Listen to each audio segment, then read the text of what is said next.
Let's talk about a good offensive team. So I was telling Crowder and Solana at the beginning of the show today, like I'm looking forward to this Christmas Eve game with the Dolphins and the Cowboys more than I can remember looking forward to what's essentially a meaningless game.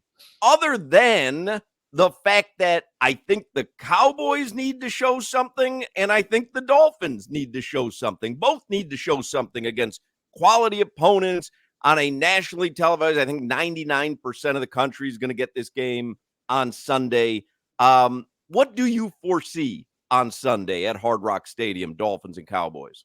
Yeah, huge prove-it game for both teams where the Dolphins, I don't know if you guys have heard this, but they haven't beaten a team with a winning record. So that is something we're aware. I came up with that on my own crack research department. So that will be something that they have to prove. And the Cowboys have been Jekyll and Hyde home and road this year. They're 7-0 at home. They're averaging 40 points a game, blowing every team out. They're only 4-3 on the road, and they're averaging half the points, like 21 points a game. So huge prove-it moment for the Cowboys. That's where I'm leaning. I'm leaning more towards the Cowboys, and I'm leaning against, I still don't quite buy the Dolphins against teams with winning records. Tyreek Hill will play, I'm sure, but I don't know how close to 100% he'll be.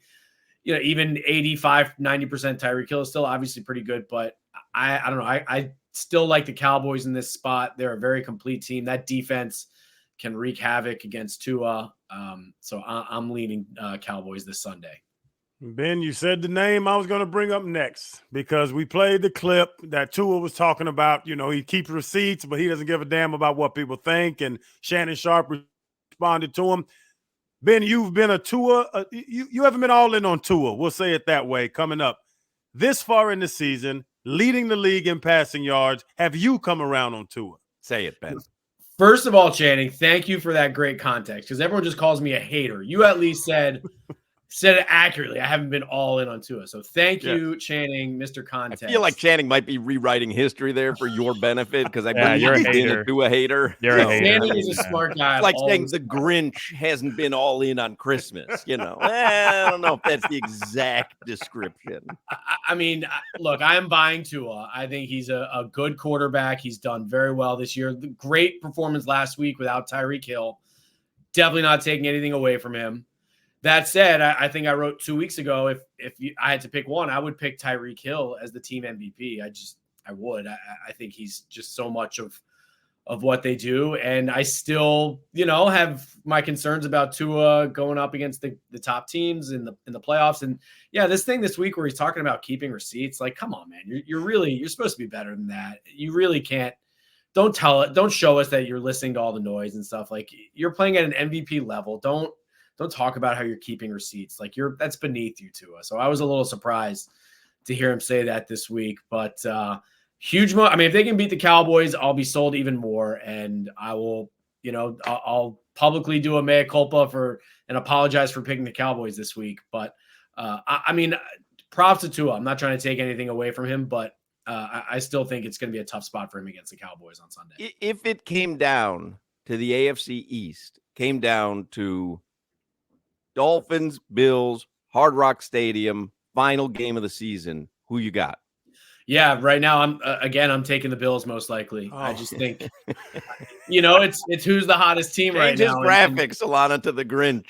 The Bills are rolling, man. They just beat the Cowboys and the Chiefs in back-to-back weeks. I know the Chiefs, maybe has an asterisk on it or whatever, but the Bills are playing much better. Josh Allen and that offense are clicking much better right now.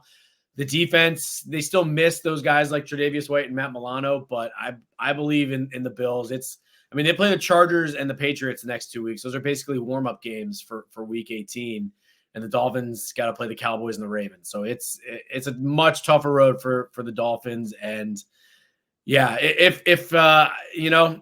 think that the Dolphins' home field advantage plays well in their favor early in the season, but in December, I think the Bills are going to love coming down to Miami in January and playing in that weather. And Ben, to talk about Sunday again, because some people asked me about the Dallas Cowboys, 7-0 at home. Like you're saying, they're doubling their offensive production at home. Then on the road, is it the weather? Like, I compare them to Divas where, you need the perfect situation. They get in Jerry's world. It's a dome. They understand it, and that's how they can go out and score 40 points a game. Like, in your, and you've watched football for hell longer than I've been alive, Ben. Like when you see a team that's that good at home and a losing record away, what does that say to you? Yeah, I mean, it says they're a little bit of front runners, but at the same time, I'm just kind of looking at the Cowboys schedule. They had that inexplicable loss in week 3 at Arizona, and they're really going to kick themselves if the Cowboys end up losing the tiebreaker to the Eagles for the division. So that one is kind of their inexplicable loss, but their other road losses at the Niners, at the Eagles, and at the Bills, those are all pretty good teams. Now, they got blown out in some of those games. They got blown out by the Niners and blown out by the Bills, and maybe that just tells you how good their opponents are. I mean, I think the Niners are the class of the league, and I think the Bills are playing as well as anyone right now. So, I mean, yeah, the Cowboys, they clearly do better when the elements are in their favor, when the crowd noise is in their favor. And especially that defense, Micah Parsons and Stephon Gilmore and those guys can really jump all over you, and that building gets rocking, and it's really tough for opposing quarterbacks. But, you know, the Cowboys have also lost to some really good teams on the road. So I don't know if we can say and sit here that they're totally soft. I just, you know, teams just don't generally play as well on the road.